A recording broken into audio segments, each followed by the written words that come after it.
Assalamualaikum, salam Malaysia Madani. 20 warga asing berdepan tuduhan perdaya mangsa melalui sindiket love scam. Bagaimanapun, kesemua mereka mengaku tidak bersalah. Tertuduh 19 lelaki warga China dan seorang warga Taiwan itu membuat pengakuan itu selepas pertuduhan dibacakan dalam bahasa Mandarin. Mereka secara bersama perdaya mangsa dengan mendorongnya menyerahkan sejumlah wang.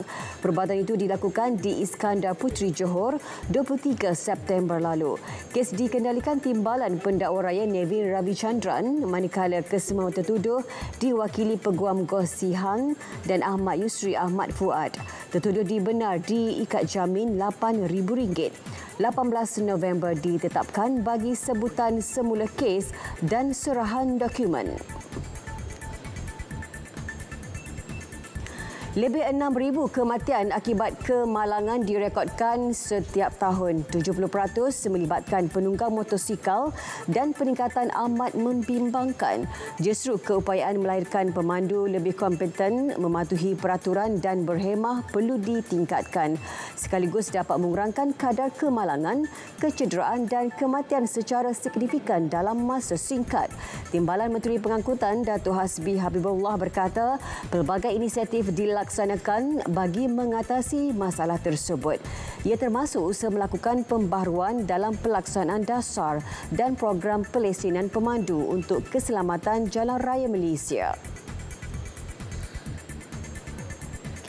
Kabinet bersetuju terima pakai garis panduan perancangan GPP Pusat Data yang disediakan Kementerian Perumahan dan Kerajaan Tempatan KPKT pada 8 Oktober lalu. Menteri Perumahan dan Kerajaan Tempatan Ngau Koming berkata ia bagi menyeragam serta memudahkan proses permohonan dan kelulusan perancangan bagi pihak berkepentingan. Sebanyak 32 pusat data sedang beroperasi di negara ini setakat Mei 2024. Jelas beliau, garis panduan itu membenarkan pemajuan pusat data hanya di zon komersial dan industri serta menetapkan zon penampan di kawasan perumahan untuk mengelakkan gangguan bunyi.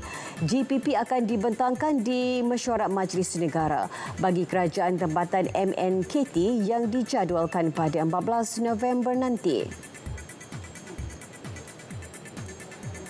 Sebanyak 13 kematian akibat komplikasi demam denggi direkodkan hingga Minggu Epidemiologi ke-40 tahun ini di Perak berbanding hanya satu kes bagi tempoh yang sama tahun lepas.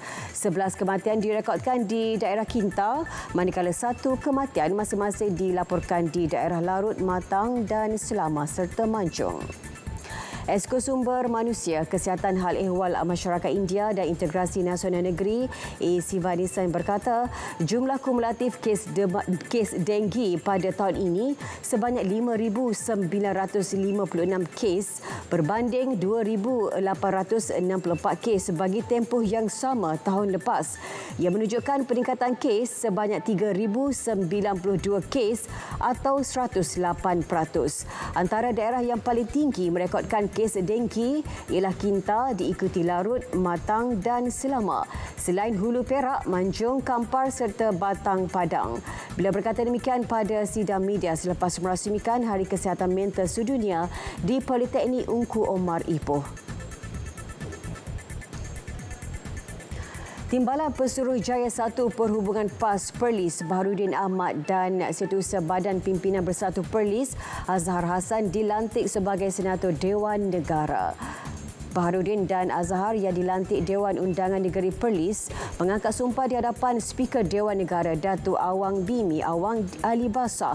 Lantikan mereka berkuat kuasa mulai hari ini hingga 9 September 2027. Datuk Awang Bimi mengalu-alukan pelantikan itu. Beliau mengingatkan semua ahli Dewan Negara supaya aktif melaksanakan libat urus dengan pihak awam dan swasta. Tujuannya memperkukuh peranan Dewan itu sebagai badan legislatif tertinggi Malaysia. Sekian berita semasa dari Sungai Kesegaran Palestin Pasti Merdeka. Assalamualaikum, salam Malaysia Madani.